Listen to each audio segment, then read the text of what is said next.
नमस्कार दोस्तों, जैसा कि हमने पहले बोला था कि हिस्ट्री के क्लास हम स्टार्ट करेंगे और उस क्लास के अंतर्गत धीरे धीरे करके स्लोली हम जो है हर टॉपिक पे चर्चा करते रहेंगे। क्लास 6 to 10th को कवर करेंगे हम अपने सारे क्लासेस में, और हिस्ट्री के जितने भी पोर्शंस हैं उन्हें भी कवर करेंगे। पिछले क्लास में हमने इस बात पे जिक्र किया था कि why should we read history, और आज ये जानने के बाद कि हिस्ट्री हमें क्यों पढ़ना चाहिए, आज हम जो जिस टॉपिक पे बात करेंगे वो है कि हिस्ट्री पढ़ने के लिए हमारे सोर्स क्या क्या होंगे। What is the source for reading history, history पढ़ने के लिए सोर्स हमारे क्या क्या होंगे। तो हिस्ट्री को स्टडी करने के लिए दो तरह के जो मेन सोर्स हैं वो दो तरह के हैं। पहले सोर्स को आर्कियोलॉजिकल सोर्स बोला जाता है और दूसरे को लिटरेरी सोर्स बोला जाता है। यानी हम हिस्ट्री के अध्ययन को करने के लिए जो हमारे पास साक्ष्य उपलब्ध होगा, जिस साक्ष्य पे हम उस इतिहास का अध्ययन करेंगे, उस इतिहास के साक्ष्य को अध्ययन करने के लिए हमने दो भाग में बांटा। एक को हमने बोला आर्कियोलॉजिकल सोर्स और दूसरे को हमने बोला लिटरेरी सोर्स। तो आइए देखते हैं कि आर्कियोलॉजिकल सोर्स के हिसाब से के माध्यम से, उस मीडियम से हम किस किस चीज का अध्ययन कर सकते हैं, और लिटरेरी सोर्स हमें किस किस चीज के स्टडी में हमारी हेल्प कर सकती है। तो सबसे पहले हम देखते हैं आर्कियोलॉजिकल सोर्स। यहाँ आर्कियोलॉजिकल सोर्स लिखा हुआ है, यह आपका आर्कियोलॉजिकल सोर्सेज है, और यहाँ पर लिखा हुआ है sources of ancient Indian history. Ancient मतलब पौराणिक जो हमारा हिस्ट्री है उसे पढ़ने के लिए आर्कियोलॉजिकल सोर्स में हम किस किस चीजों को शामिल कर सकते हैं। सबसे पहले हमने लिखा इंस्क्रिप्शन, ये आपका इंस्क्रिप्शन लिखा हुआ है। इंस्क्रिप्शन क्या होता है इस बात को समझिए। रिटन रिकॉर्ड्स जो हमारा लिखा हुआ जो रिकॉर्ड्स हमारे पूर्वजों के द्वारा या एंशियंट में किन्हीं राजा महाराजाओं के द्वारा जो रिटन रिकॉर्ड्स होता है, चाहे वो क्वाइंस पे हो या पिलर्स पे हो या टेम्पल के ऊपर हो या केव मतलब गुफा, गुफा के ऊपर लिखा हुआ जो रिटन रिकॉर्ड्स होते हैं उन्हें हम क्या बोलते हैं, इंस्क्रिप्शन बोलते हैं। उन्हें ही इंस्क्रिप्शन के नाम से जाना जाता है। यानी आपने ये सुना होगा कि खुदाई करके उन्होंने उस पिलर पर, जैसे कि मान लीजिए अशोक थे या अकबर थे, उन्होंने अपने पिलर पे जो इंस्क्रिप्शन करवाए थे, खुदाई करके लिखवाए थे, वो एक साक्ष्य हो जाता है जिसके आधार पे हम इस बात पे जा सकते हैं कि उस समय की सभ्यता कैसी थी, उस समय के लोग कितने डेवलप थे। यानी इंस्क्रिप्शन की बात करें तो ये इंस्क्रिप्शन जो है रिटन रिकॉर्ड्स कॉइन पे हो सकता है, पिलर पे हो सकता है, टेम्पल पे हो सकता है और केव पे हो सकता है। Number 2, tools and implements. Tools यानी उस औजार के माध्यम से भी हम जो है हिस्ट्री का अध्ययन करते हैं। अगर मान लीजिए पाषाण काल में जो है अगर पत्थर के औजार का यूज होता था तो वो औजार किस तरह के होते थे, वो टूल्स किस तरह के होते थे, और उसके बाद अगर मेटल का खोज हो गया तो मेटल से जो टूल्स बनने लगे वो टूल्स कैसे थे, इसके आधार पे किसी भी समय में के बारे में हम जो है स्टडी करके वो उसके बारे में जान सकते हैं। तो सेकंड नंबर हमने बोला टूल्स एंड इम्प्लीमेंट्स। तो थर्ड नंबर जो आपका आर्कियोलॉजिकल सोर्स के अंतर्गत आएगा वो है फॉसिल रिमेन्स। यानी कि फॉसिल फॉसिल फ्यूल तो आपने पढ़ा है ना, उसी के आधार पर ये फॉसिल रिमेन्स है।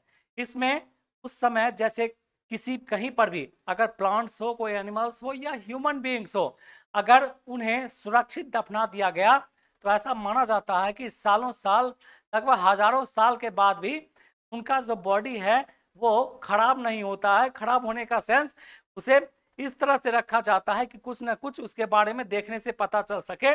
इसका मतलब ये है कि फॉसिल रिमेन्स जो है उसमें हम प्लांट्स को, ह्यूमंस को, ठीक है, ये सभी चीजों को हम जो है फॉसिल रिमेन्स के रूप में देखते हैं और उससे जो हम आर्कियोलॉजिकल सोर्स के रूप में उसका अध्ययन करते हैं। क्वाइंस, क्वाइंस का भी अध्ययन करके, जैसे अगर मौर्यन काल में जो क्वाइंस चलाए गए उस क्वाइंस की क्वालिटी कैसी थी, ठीक है, उस क्वाइंस के आधार पे कुछ ऐसे भी महाराजा थे जिन्होंने सिंबॉलिक क्वाइंस चलाया। आखिर क्यों चलाया, तो क्वाइंस के आधार पे भी हम जो है अध्ययन करते हैं आर्कियोलॉजिकल सोर्स का। चौथा लेते हैं पॉटरी। पॉटरी, जो कि पॉटरी के बारे में बोला जाता है कि ज्यादातर मेड ऑफ क्ले होता है, यानी मिट्टी का बना हुआ होता है, और उसके बनावट के आधार पे भी हम ये पता कर लेते हैं कि उस समय का सोसाइटी और समाज कितना डेवलप था। चाहे वो मेड ऑफ क्ले हो, क्ले का बना हो या मेटल का बना हो, उसके आधार पे हम पता कर लेते हैं। आर्कियोलॉजिकल में जो आर्कियोलॉजिकल सोर्स है उसमें मोनामेंट भी आते हैं। मोनामेंट मतलब स्मारक कह लें या बिल्डिंग्स कह लें, उसका भी अध्ययन करके हम इस बात का पता कर सकते हैं, जो हमारा आर्कियोलॉजिकल सोर्स के अंतर्गत आता है। और पांचवा जो है ये हमारा ब्यूरियल साइट्स है।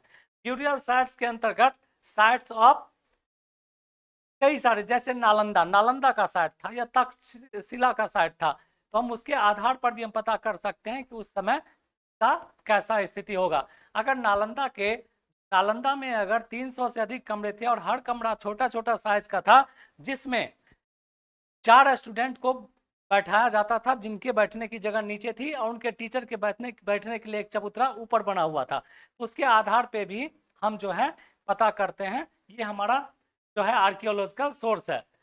लिटरेरी सोर्स के अंतर्गत हम देखते हैं। लिटरेरी में आप जब देखिएगा तो लिटरेरी में देखिए वैदिक लिटरेचर है।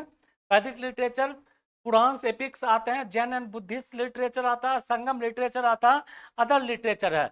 ये साहित्य के स्रोत हैं। लेकिन जब हम लिटरेरी सोर्स की बात करते हैं तो इसे लिटरेरी सोर्स को कई भाग में बांटा गया है। सबसे पहला जो आपको मिलेगा वो रिलीजियस लिटरेचर है, यानी धर्म से संबंधित जो लिटरेचर मिला उसके आधार पे हम हिस्ट्री का अध्ययन हमें करना। सेकुलर लिटरेचर मिलता है। सेकुलर लिटरेचर में आप उनको रख सकते हैं जो किसी और के द्वारा लिखा गया और किसी धर्म विशेष या किसी मनुष्य विशेष, किसी जाति विशेष, किसी राजा विशेष के बारे में वो अलग से कुछ विशेष बढ़ा चढ़ा के ना बोले, ये जो है आपका सेकुलर लिटरेचर है। उसके बाद ट्रेवलैग्यू, यानी कि जो यहाँ पे ट्रेवल करके आते थे और उन्होंने किसी जगह के बारे में जो लिखा वो ट्रेवलैग्यू के बारे में हो जाएगा। अकाउंट्स ऑफ फॉरिजनर्स, जो फॉरिजनर्स यहाँ आते थे उनका अकाउंट का अध्ययन करके भी हम ये पता कर सकते हैं या हिस्ट्री का अध्ययन कर सकते हैं।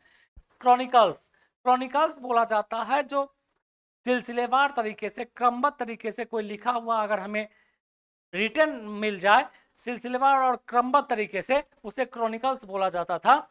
उसके बाद मेमोरीज का भी लास्ट में स्थान आता है कि अगर रिटर्न लिटरेचर अगर ना मिले तो उसके जगह पे अगर यादों के आधार पे, मेमोरीज के आधार पे, जैसे वेद वेद वेद को श्रव्य भी बोला जाता था, क्योंकि वेद जो है, वेद के ज्यादातर चीज हमें रिटर्न नहीं मिलते हैं, उन्हें श्रव्य यानी सुन के एक दूसरे से एक से दूसरे की तरफ बढ़ाया गया था।